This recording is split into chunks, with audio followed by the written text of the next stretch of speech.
Welcome to Tower Talk Business Radio on the voice of Nassau Community College 90.3 WHPC.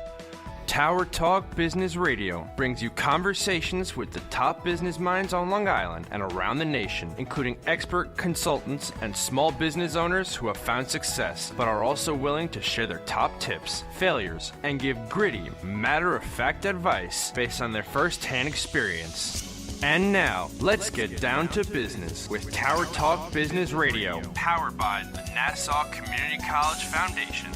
Hello and welcome to Tower Talk Business Radio, powered by the Nassau Community College Foundation. My name is Ray Schwetz, AVP of Nephew Business Banking, along with Donyshia Boston-Hill, CEO of Keeper the Brand Marketing and Digital Agency, and we're focused on being the premier resource for business and entrepreneurship. Ray and I bring you weekly business advice, tips, tools, and services to help you grow your business. Plus, we interview the top business leaders in the industry. But first, let's jump into Success Chat. Willpower in life and business is key. You know, Ray, with all the noise in the world, sometimes I like to just crawl up and eat comfort food, but also listen to some real good music. That works. Yeah. I think so. But most importantly, you know, I try to look in the mirror and tell myself, don't let anyone tell you you're less than incredible and to keep pushing on. And I think that's key for a lot of business owners out there. I agree. And you know what? For you, that shouldn't be difficult because it's all true. I'll pay you later. Pal. And helping with us with business empowerment today is Charles Turner, our guest, better known as DJ Chuck Chillout. He is an American hip-hop DJ and producer on New York City's WBLS. He was one of the first DJs to play hip-hop in Japan. He began his career on 98.7 KISS FM in 1982. And, you know, that was the time of course, Run DMC, LL Cool J, Salt and Pepper, and Slick Rick. He also began playing DMX and helped him break with his large single back in the day. And in 1989, he released his own album with MC Cool Chip called Masters of Rhythm. He's a Renaissance man, and it's pretty cool that he's affiliated both with old and new school hip hop. So maybe he can help me with some of the new school stuff because I only know the old school stuff. And he's been a regularly popular DJ as a result of being in both worlds. Most recently, his participation in the Essence Music Festival and cruise helped his career. He's now a DJ on WBLS and Power 88 in sunny Las Vegas. Thanks so much for joining us today. We really appreciate it. Come on, man. You said the government over the radio, man. You can't do that, son. Can't do that, son. You are DJ Chuck Chillout, so we are so excited to have you with us today. Yeah, glad to be on your show, Dundee. I appreciate you, and we appreciate the knowledge that you're going to break today, because we know that you have broken a lot of artists and bring a lot of history to the world of hip-hop and the world of R&B and the world of music. Mm-hmm. Who was the first record and album you played over the radio? First album I played? First song ever. On KISS? On KISS. On KISS.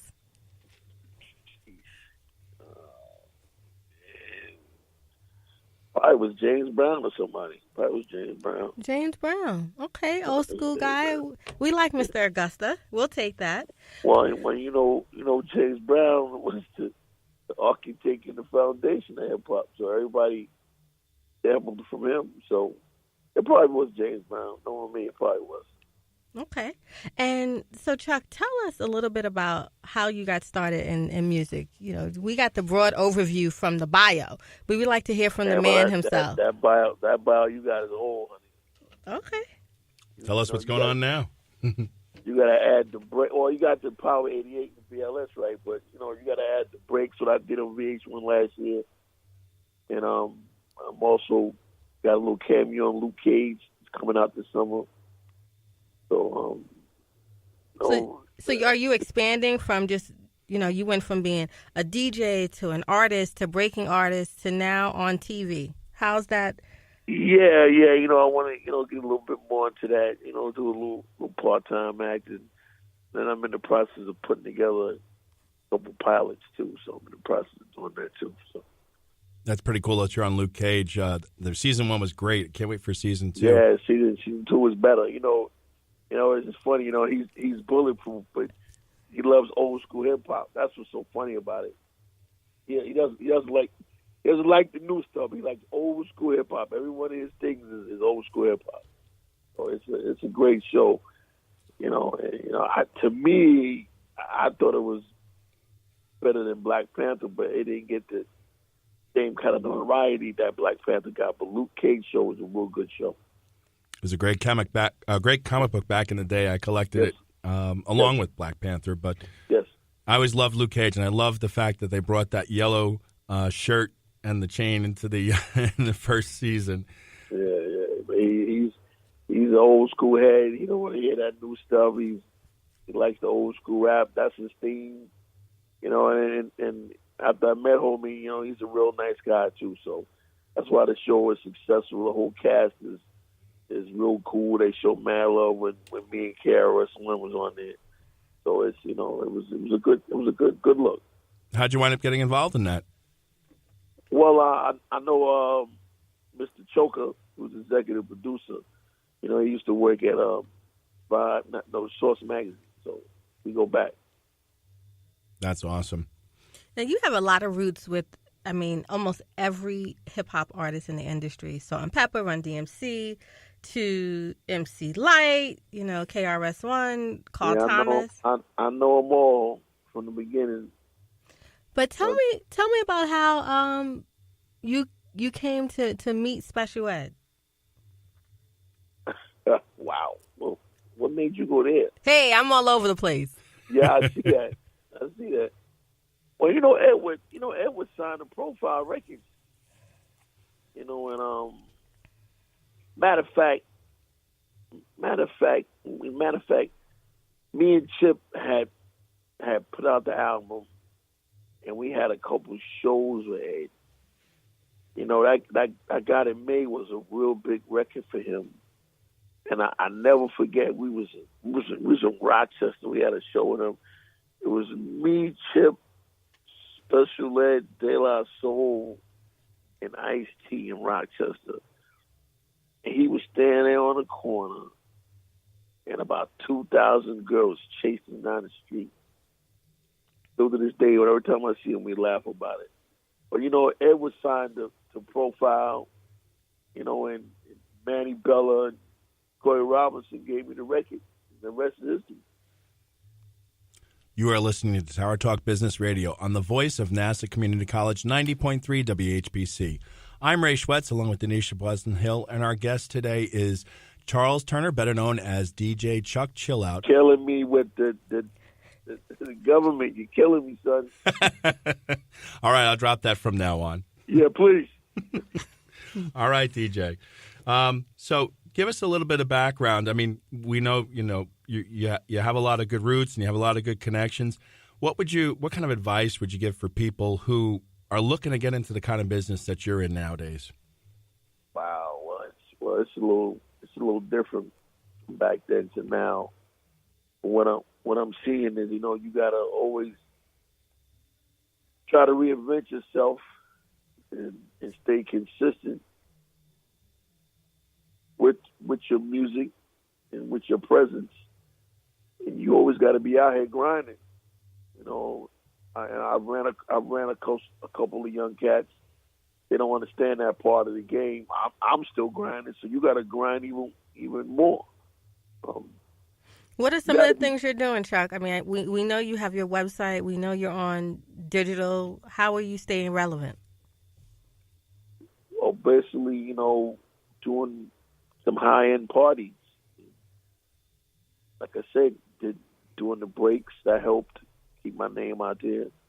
Luke Cage keep my name out there and staying relevant on that radio. And being on Instagram, promoting them parties and saying where I'm going to be at and what I'm doing. I just came back from Seoul, Korea. I was over there for 10 days. I did a couple clubs. It was me and Chuck D and DJ Lord. It wasn't Public Enemy. It was Chuck D and Lord and myself and Sammy Sam. We did 2 clubs over there. And about 5,000 people showed up every night, so it was off the chain. So you basically gotta keep moving and grooving and doing things and letting people know that you're relevant to stay successful in this business. How did you know that you had not just, you weren't just a back room closet DJ, and that you had what it took to be on the radio? Back room closet. How did you know you had what it takes to be on a major radio station? Yeah, well, back then, when rap wasn't really being played on the radio that much.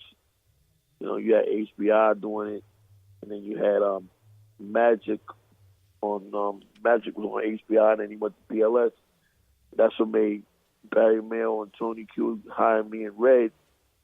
But I was always playing from the basement to the block parties, and the block parties to the clubs. I was always in the street, doing what I had to do to make a name for myself.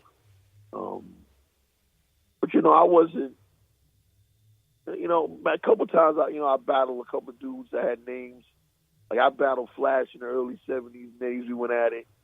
I hold up my own. So I said, okay, I can do what I can hang and do what I got to do to go up against the big guys. Then I had DJ Breakout in my neighborhood. We used to battle and a couple other cats. So I knew the music and I knew the songs, and I hung. So I wasn't whack compared to the rest of the cats I saw I am moving around. Because, back then you had to really practice and know the songs and know them certain breaks and them certain records. Otherwise, people would throw bottles at you at the block parties. Talk about a tough audience. Oh, yeah. They'll throw stuff at you, bottles. You might see a shoe come at you. And a lot of wild things happened back in the day. So now here, how did you hook up with MC Cool Chip and decide to form Masters of the Rhythm? Well, Chip lived around the corner from me. I known Chip since we was both 13 years old. So, I always kept telling him, like, when I first got the deal, they wanted me to do a compilation album. I didn't want to do that. I didn't feel like running around begging artists to be on an album. That could be retirement. So I said, yo, Chip, let's do this album. And then we went to the studio, and we did Rhythm is the Master and Time to Rhyme. And then that's how I got the deal on Polygram through Van Gibbs and Edison Electric. Now, how'd you get from doing what you do in New York, doing what you do on the radio, getting from there to Japan? How did that happen? Well, you got to understand, like, back then there wasn't too many stations playing rap, so Kiss and BLS was like a major thing for rap. So still to this day, when I travel, I had people tell me, "Yo, my cousin used to mail me your mixes. You got me through college. I was Tampa, Florida. My cousin sent me the stuff. I'm in England, and I see people with Kiss FM T-shirts, and they told me they had relatives. I was sending them mixes. So basically, Kiss FM and BLS were big around the world for being, one of the ones to play rap and actually play good music across the radio. Like back then, we was playing rap, and then you hear Madonna, and you hear Cyndi Lauper, and you hear Kool and the Gang, and you hear LL Cool J, and you hear Talking Heads. You know what I mean? So we was basically, we was ahead of our time back then. So that's those people, after they heard our mixes, they wanted to hear me live. So then they booked me live in certain clubs around the world, and I still travel around to this day. You are listening to Tower Talk Business Radio. Our guest today is DJ Chuck Chillout. My name is Donyshia Boston-Hill, along with Ray Schwetz on the voice of Nassau Community College, 90.3 WHPC. You wanted to see me? Yes, please, have a seat. So here's the thing. When this company brought you on, we took a chance on you. You didn't have that 4-year college degree we typically look for. Right. But we gave you a shot anyway. And since then, you've worked incredibly hard and given it your all. Thanks. You've been an important asset to the team.